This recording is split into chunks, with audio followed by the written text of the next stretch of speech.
enjoyed that. Please welcome our special artists this morning, Christy Mattal and David Mormon.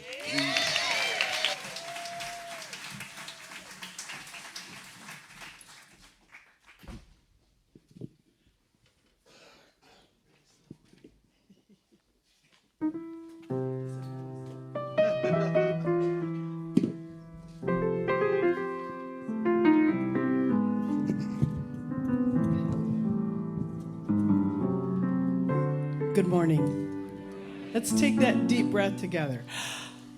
Oh, man, we've had some church already.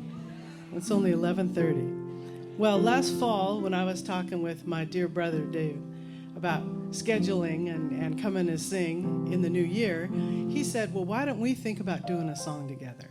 And I'm so glad that he asked. Thank you, David. And for those of you who don't know David, get to know him. He's a mighty, mighty man of God. Yeah. And a beautiful heart, beautiful singer. And we decided to pick a song that would really give an opportunity to hear, for you to hear, and ourselves to hear our voices blending together. So we're going to sing a song that may be familiar to most of you called Amazing Grace. And we hope that it will be a blessing to you. Thank you.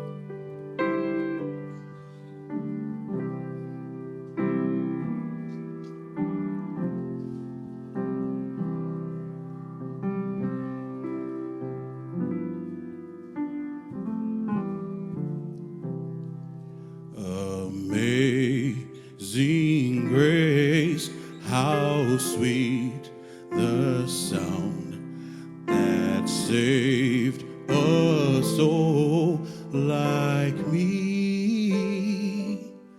I once was lost, but now I'm found. Was blind, but now I see. Amazing grace, how sweet the sound that saved a soul like me.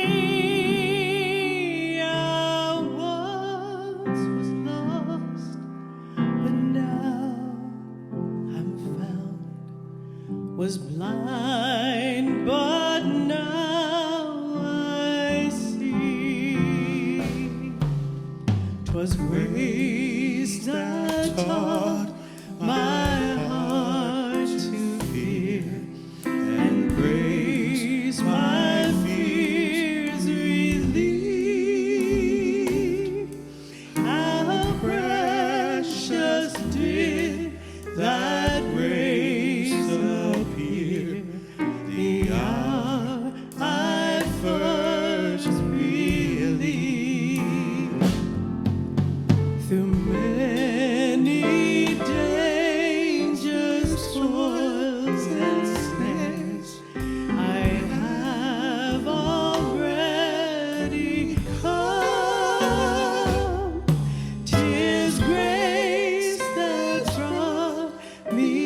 CSA House Band. Thanks, guys.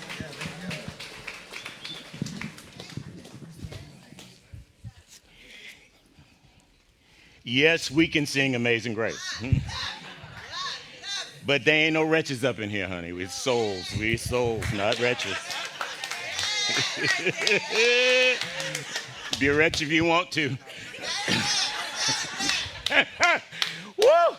Okay, y'all, good morning. I have had the best day. I really had the best day. Thank you so much. Thank Andre for being here this morning, the band, Brian, Jonathan, our beloved Sam. You know, the thing about life when you live in consciousness like we do is that everybody gets blessed. That boy has become a celebrated artist in the country. And he comes here and directs the choir. What a blessing that is. And so we share him with the world because he has a message to take out there that we want him to take. He wants him to take our message into the world. So we're thankful for that, and we're thankful for Andre for being here. This morning, my title is LOL. And you know I do like to laugh out loud. But that's not what this is about. This is about the law of life. This is about the law of life. Because the law of life is about overcoming. The fact that we can sing Amazing Grace, even though it comes from a traditional background that many of us don't necessarily appreciate so much, but I won't let anything hold me back from my rich heritage. Whether or not I don't understand it the way people did that I was around, but everyone's allowed to see things the way they choose.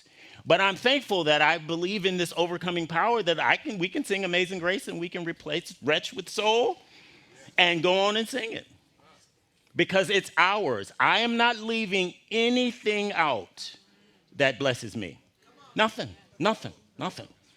So the law of life. This is about an overcomer. And I love overcomer stories. Love them. Just love them. And there's no greater story I know than Tina Turner. So I'm in 2 books this morning. One, the autobiography of Tina Turner, which is called Happiness Becomes You, a guide to changing your life for good. And Ernest Holmes, The Art of Life, which was originally published as This Thing Called Life.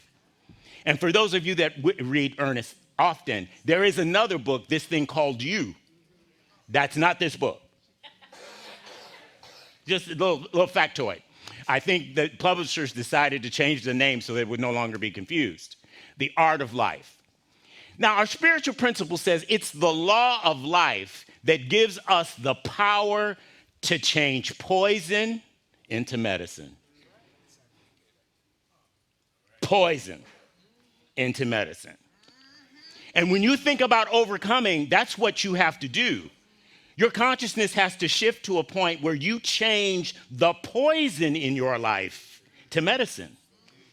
Now, you can dwell in the poison if you want. That's a matter of choice. But through consciousness, there is the possibility for all of that to turn out for your good and be medicine. So I'm talking about Tina Turner, and a lot of us know a lot about her life. Now, where was she born? Nutbush, Tennessee. Oh, some of you are not well read when it comes to music, okay? You didn't listen to her, right? She's from Nutbush, Tennessee. And the reason why I want to talk about it, because her life, as she writes, life, she says she didn't feel that she was ever loved. I won't ask you to raise your hand, but maybe that feeling is up in here as well. She says she certainly didn't feel loved by her mother. And when she was very young, her mother left because it was an abusive relationship. Her mother left her. And then went on, her father left her as well. And so then she was, of course, shuffled through family members, through the family, until eventually everybody had died off that they could pawn her off to, and eventually she had to go back and be with her mother. She met Ike, and how she met Ike was performing. Had already had a band. She was a teenager working as a nursing assistant in a nursing home. And she went to the show, And she asked to sing, and Ike said no. So she waited till the intermission. She convinced the band leader to give her the mic, and she started singing a cappella. But it was so good that they asked her to finish the set, and they sung along with her. Whatever she knew, they told her she could sing. Don't ever give up. Just overcome. So she got with Ike, and all of us know about the abusive relationship that they had. But one day she woke up, and how she woke up was she met some women who were Buddhists. And she said they had an element and a presence of peace about them, and she wanted that kind of peace. And I'm willing to bet you there are people around you that are looking for the peace that you have. And I hope that's what you show them, is that you are at peace even in the middle of the storm, that we're a light in a darkened time. So she leaves Ike with 36 cents and a mobile gas card. She begs a man to stay in a hotel, and she stays there, so she has no place to live. She leaves Ike. She divorces him, and as a result of the divorce, she ended up with the debt.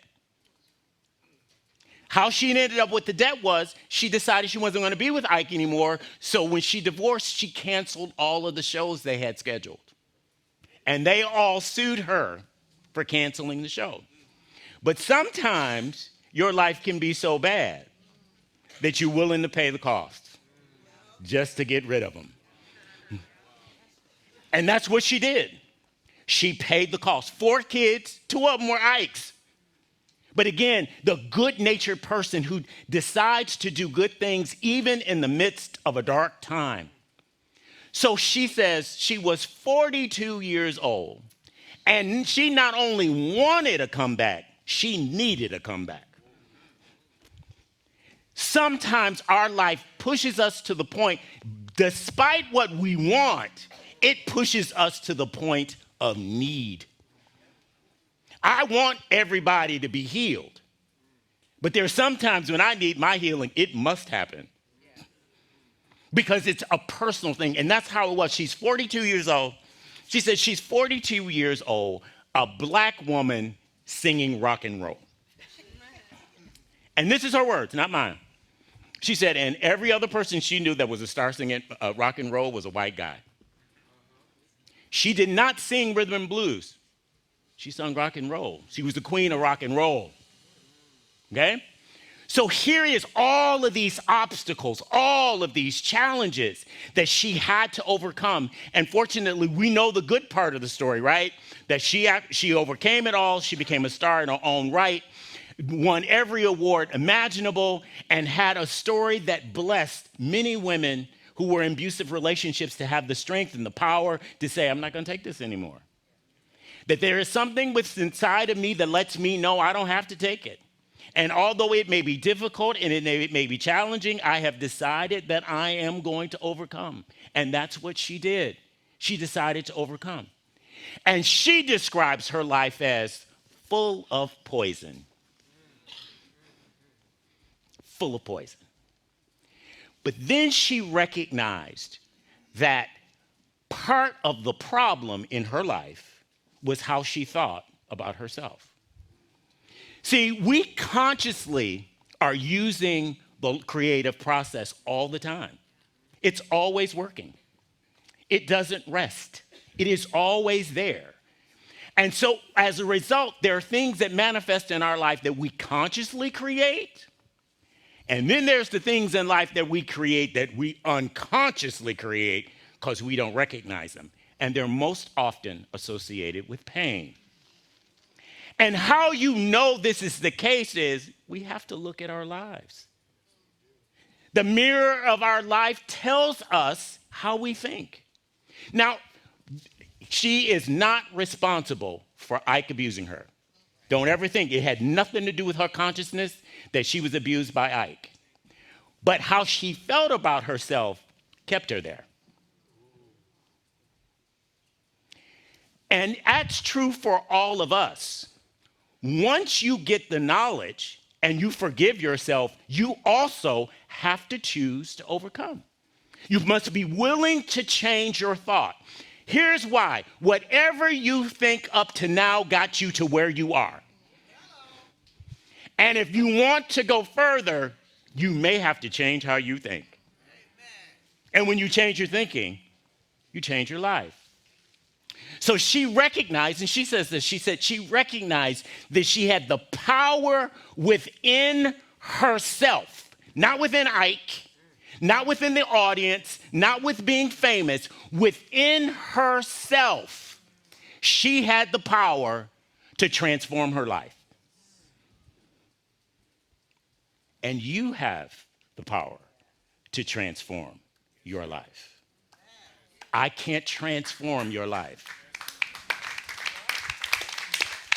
I can't, I wish I could. I'd wave a wand and your lives would all be transformed. You would all look like me.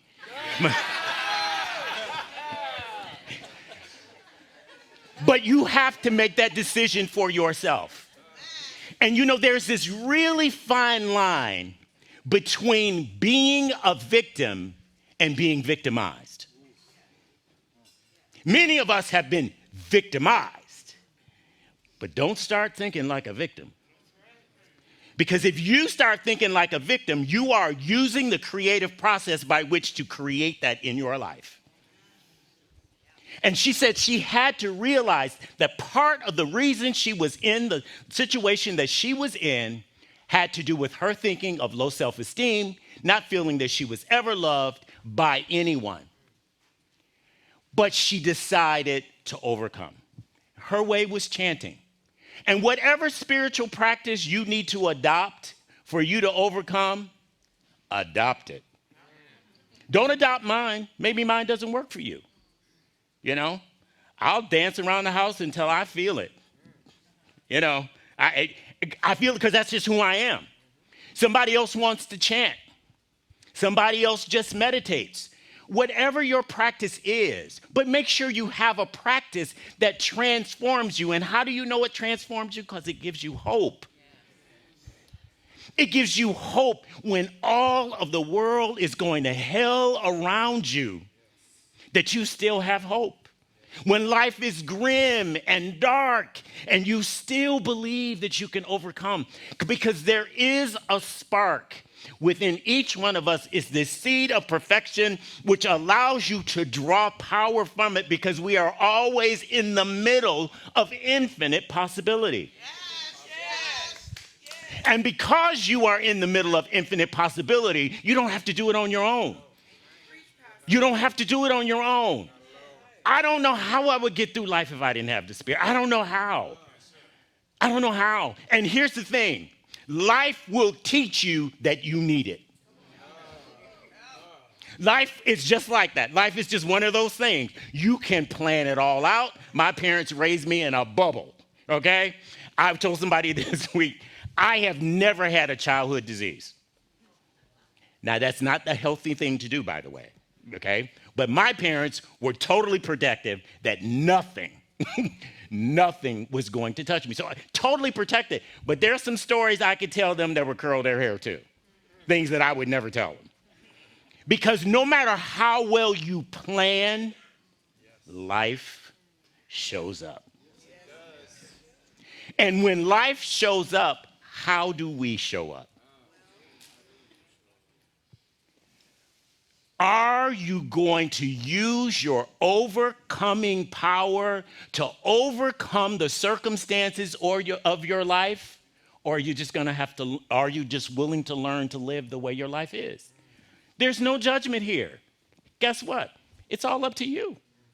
That's also another book by Ernest Holmes. It's up to you. It's up to me. Regardless to who else is responsible for the pain that was imposed upon my life, I am going to have to decide to overcome. And so are you, and so are the people that you encounter. And I am going to continue to encourage you that you cannot be idle and quiet in a world as dark as it is becoming. I wonder, and Spirit hasn't told me this. So this is the book of Ricky. Spirit didn't tell me this, but I wonder if we're in this spot because we got a little comfortable. And unhealthy optimism. In other words, convincing ourselves that something is different than it really is. Can we be light in the world when it's dark? And Jesus goes on to say, can you be the salt of the earth? Salt changes the taste. Have any of you ever been someplace and they didn't put salt in the food? I don't care how pretty that food is, it is not good. No, it's not. It is not good. And I know the chef gets mad because you say, can I have some salt? But the salt changes, you change the flavor of the world around you. What else salt does is it preserves. You put fish and salt and preserve it from actually decaying. So you can be salt in the world and actually stop the world from decaying around you. It's not somebody else's task. It's our task in the world in which we live. So as Tina, and my inspiration comes from Tina. Tina says, no, she never felt loved, but she did say in the end to her last husband, some of us have had a few, her last husband, who she learned to love her, who loved her so much. But here is the love evidenced. He donated the kidney when she went into renal failure. What's love got to do with it? Everything. Everything. Everything. And I hope I don't ever have to have someone donate such a thing to me, but I hope that there's enough love in the world to give me what I need, just like I want you to have it as well. It's not about one of us getting over, honey. It's about all of us getting over.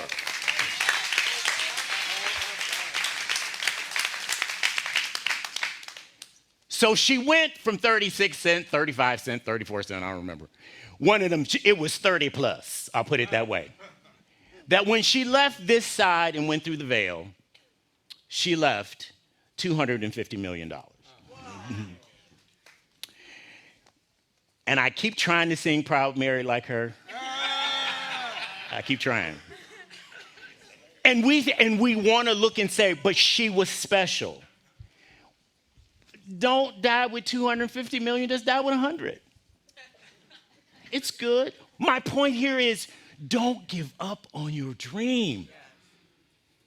Don't give up on your dream. It was deposited in you to bring it about.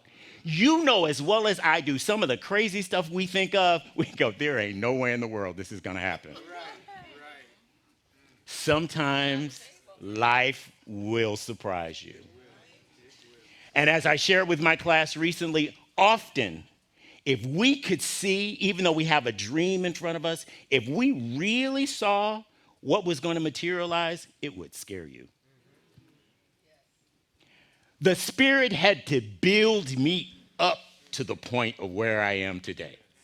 I didn't start out 5 years ago like this, let alone 25 years ago. And there's still more for me to grow. But use her story as inspiration. That the poison you have in your life, whether it's been abuse, of being taken advantage of, feel that you're not loved, cannot find anybody to love you, don't feel that your body shape is right, whatever is your concern. It's poison, but if you change your thinking, you can make it medicine. Yes. Amen. Best example. No internet this morning, it is now. No internet this morning, everybody appreciates the fact that we had it. You miss it, right? That is the way life is. And we experience things in life to remind us to not only be thankful, but to be hopeful. And there are many people in Science and Mind that don't like the word hope. There's sometimes that's all I got. Sometimes I don't know. I don't know. The definition of faith is not knowing. The definition of faith is holding on when you don't know. Yes. That's the definition of faith. Can you hold on when life isn't going the way you want? Can you still feel your calling to be light in a dark world? We all have to look in the mirror and make that decision. But as I've shared with you before, somehow I've decided that this is going to be the best 4 years of my life. And you join me if you wish. Because I believe if they are, I'm going to really appreciate it. That you have to decide, no one is going to take my blessing from me. You don't get to take my blessing. Period, ever. Because if the only way you can take it is if I give it to you. And I have decided I am giving nothing away that I want. I may buy you one. In fact, I am that selfish, by the way. I will buy you one if you want it, but I won't give you mine. That's just being transparent. I'll buy you one, but I'm not giving you mine. I can't share. I can't even spell share. Okay? I'm an only child with a lot of problems. But what are you doing with the gift that has been given to you? What are you doing? What are you doing with the gift that's been given to you? Let your life speak to you. And when your life speaks to you, if you like what you see and it energizes you, do more of that. And what or who doesn't energize you, do less of that. You should be careful of wanting to overcome for other people. Because you don't have a right to overcome for other people. We get to overcome. So as Tina has illustrated for us, and it's the best story, and I really am a Tina fan. I am no fan of a person that would stand outside in a line to see an artist, but I did stand to see Tina and scream Tina the whole time, make sure nobody there knew me. But even more so than her talent, I am inspired by her story. And I encourage you to read her book. This is her autobiography, so this is not what people say about her.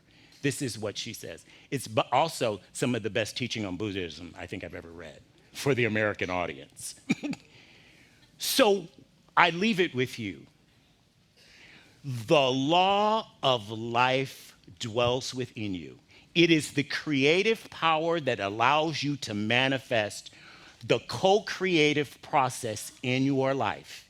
And what is in your life is the manifestation of what we believe.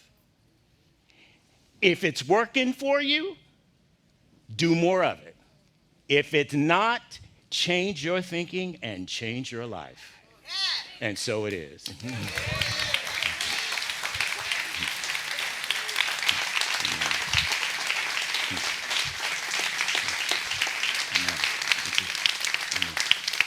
Amen. Thank you. Giving thanks and praise for this one power and presence that lives within us all. The seed of perfection that sits within the infinite consciousness. I'm so thankful for it that there are no limitations on the law of life unless I place them there. So I release every restraint in my life, and I hope you will too, knowing that we are empowered by the divine presence to overcome. And when you overcome, make sure you share with others how you overcame. Yeah.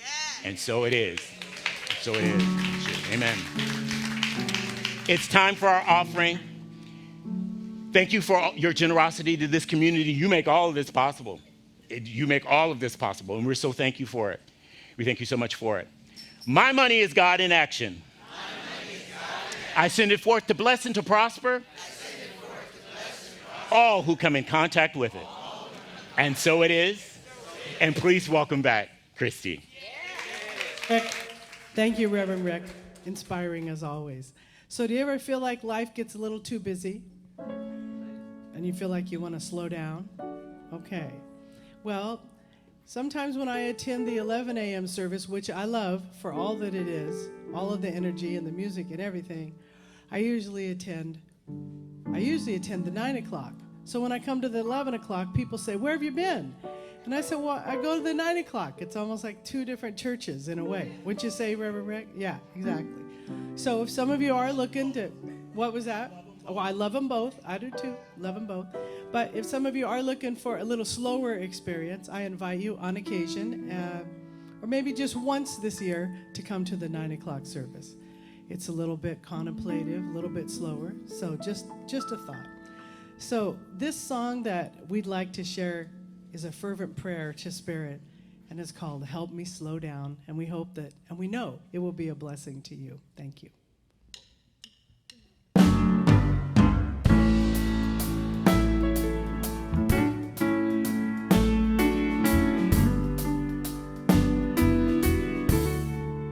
Help me slow down, smell the flowers, and not crush them under my rushing feet.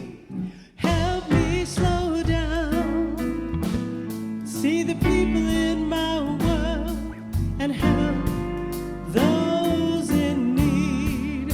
Help me slow down and be a listening friend. Help me slow down, help me slow down, help me slow down.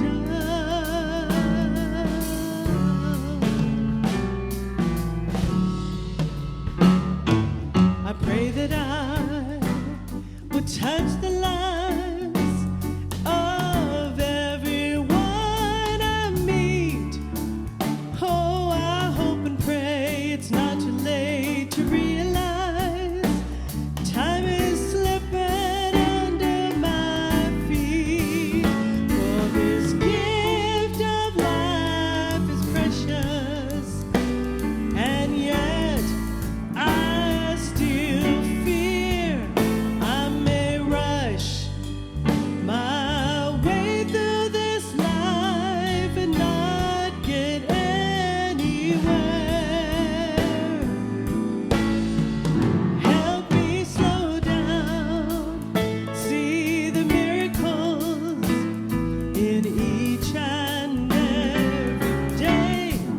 Help me slow down, see the rainbows in the storms that come my way. Help me slow down and listen to the singing birds. Help me slow down, help me slow down, help me slow down.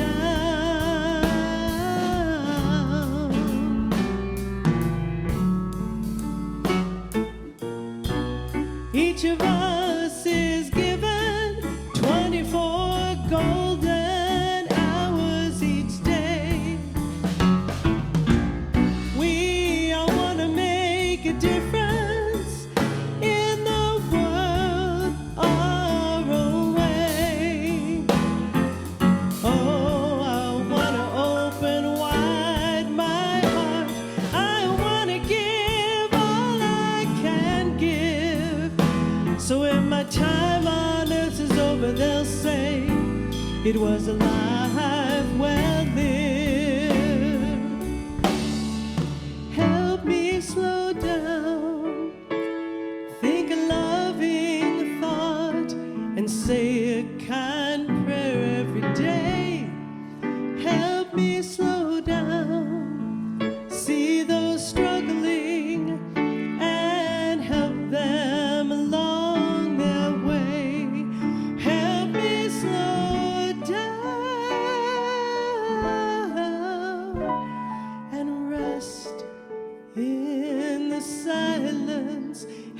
me slow down, help me slow down, help me slow down.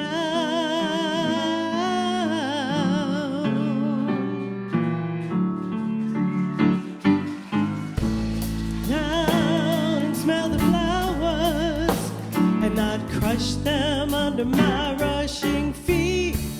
Help me slow down and see the people in my world and help those in need. Help me slow down and be a listening friend and be a listening friend. Help me slow down, help me slow down, help me slow down. Help me slow down, help me slow down, help me slow down.